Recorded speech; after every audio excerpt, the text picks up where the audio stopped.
harus ada financing yang juga siap untuk menjadi solusi pengurangan sekaligus konversi sampah menjadi energi untuk Jakarta.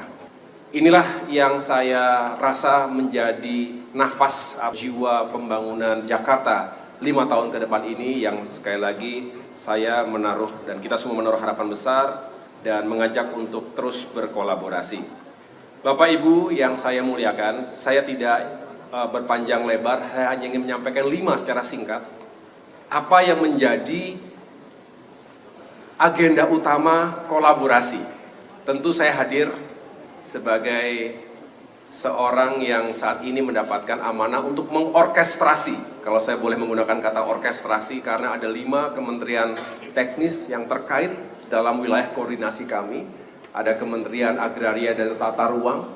Kita tahu Jakarta ini harus diatur tata ruangnya, karena kalau tidak jutaan penduduk menghuni lokasi yang tidak bertambah, semakin kompleks, kebutuhannya saling berkompetisi satu sama lain. Oleh karena itu harus diatur tata ruang dan juga penggunaan lahannya, termasuk jika harus ada yang dikonversi.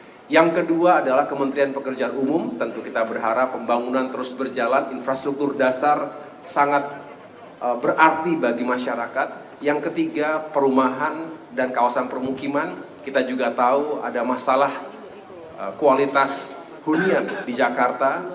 Dan yang keempat adalah Kementerian Perhubungan. Multimoda transportasi kita harus terus diperkuat sehingga public transportation juga semakin ramah, hijau, dan tentunya menjangkau semua lokasi yang dibutuhkan oleh masyarakat. Dan yang terakhir, tentunya tidak secara khusus berkaitan dengan Jakarta, tapi kami memiliki wilayah koordinasi transmigrasi juga. Bapak Ibu sekalian, kalau tadi melihat Astacita, terutama Bapak Presiden ingin swasembada pangan, energi, air bersih. Yang kedua adalah ingin konektivitas ini juga semakin bisa menjawab kebutuhan transformasi ekonomi dan kemajuan kota. Dan yang terakhir terkait dengan SDM. Maka saya bisa mengatakan ini semua telah sangat baik dijabarkan oleh Pemprov Jakarta melalui visi dan misi dan program-program prioritas atau unggulannya tadi. Saya ingin meng-highlight 5 hal. Yang pertama, kita ingin Jakarta juga terus menjadi kota yang nyaman. Sedangkan kita tahu setiap hari Jakarta itu memproduksi kurang lebih 7.000 ton sampah. Ini yang harus menjadi atensi besar kita semua. Oleh karena itu kami di Kemenko Infrastruktur juga ingin memberikan support dan sekaligus bekerja sama, karena tentu mengelola APBD terbesar 91 triliun rupiah ini juga mudah-mudahan ada alokasi yang cukup untuk kita bisa mengelola sampah. Sampah dari hulu ke hilir, dari mulai rumah tangga, industri, sampai dengan titik pembuangan sampah, titik pembuangan air, pembuangan akhir, termasuk pengelolaan sampah. Dan kita berharap timbunan sampah yang sudah